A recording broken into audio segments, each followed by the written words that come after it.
תעצבן סתם בכביש, חתכו אתכם, גנבו רמזור אדום, יש אפליקציה חדשה שתאפשר לכם להתלונן, או אולי במילים אחרות להלשין על נהגים בזמן אמת. ליאור קינן, איך זה עובד? אז כמו שאמרת רומי, אפשר לקחת את זה שלב אחד קדימה. כולנו מכירים את המצבים האלה שמישהו חותך אותנו, מישהו חונה בצורה לא מתחשבת, עושה אפילו איזושהי עבירה ואין מה לעשות חוץ מלהתעצבן. אז עכשיו לוקחים את זה צעד אחד קדימה עם אתר ואפליקציה שבעצם מאפשרים לכל נהג בכביש בזמן אמת לתעד מקרים שהוא נתקל בהם של כל ההתנהגויות הבריוניות האלה או אפילו לא חוקיות האלה. זה מקושר למשטרה? אז בינתיים זה לא מקושר למשטרה. בינתיים מדובר במאגר שכל אחד יכול להכניס עליו עדכונים עם מספר רכב. אנחנו נראה כמה דוגמאות. לדוגמה, אחד הנושאים העלה את העדכון הזה, רכב שנדחף לראשית התור ברמזור, מי מאיתנו לא מכיר את זה, בזמן שצריך לפנות ימינה, כאשר יש 20 מכוניות לפניו.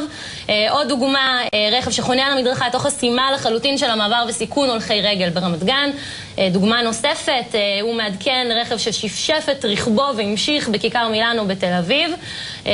ועוד דוגמה, הרכב הזה חותך, מתנהג בצורה מופרעת בצומת משגב. כמו שאת רואה, אנשים גם יכולים לצרף תמונות, ובאמת מספרים לנו שכרגע למעלה מ10,000 דיווחים כבר נכנסו לאתר הזה ולאפליקציה שהיא כרגע רק באנדרואיד, אבל דרך האתר אפשר לגלוש בכל מכשיר טאבלט, אייפון וכן הלאה בהמשך. זה באמת משהו שיכול גם להתרחב, או לשיתופי פעולה באמת עם מועצות מקומיות שיכולות ככה להבין איפה יש אזורים שמועדים לבעיות ואולי צריך לעשות איתם משהו. וגם המשטרה אומרים לנו שיכול להיות שכבר ינסו לעניין גם אותם, אולי לשתף עם זה פעולה, לעזר בזה בשביל האכיפה, ובאמת, את יודעת, לקחת את הנהגים עצמם שרואים את הדברים האלה בזמן אמת ולהשתמש בהם, לעזר בזה למען כולנו בעצם, למען נהיגה יותר בטוחה ויותר נעימה בכביש. מי מממן את הפרויקט הזה?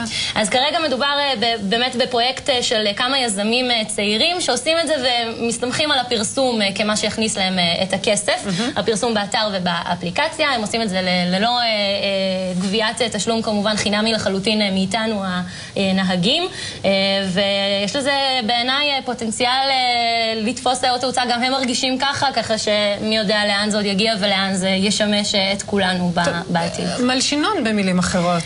לגמרי. אנחנו מכירים את זה שמעדכנים בפייסבוק וברשת החברתית באופן כללי כל מיני דברים. כאן ממש מדובר במאגר שיווצר בזכות ההלשנות האלה צעד אחד קדימה. וזה חוקי לסמס תוך כדי נהיגה? לעדכן נהגים אחרים? אז את צודקת, יכולה להיות עם זה בעייתיות. התקווה היא שאנשים לא יעשו את זה תוך כדי נהיגה, יעשו את זה או על ידי מישהו אחר שיושב איתם ברכב ויכול לעשות את זה, או אחרי שהם עוצרים, בכל דרך שהיא חוקית כמובן. טוב, תודה רבה ליאור. תודה רומי.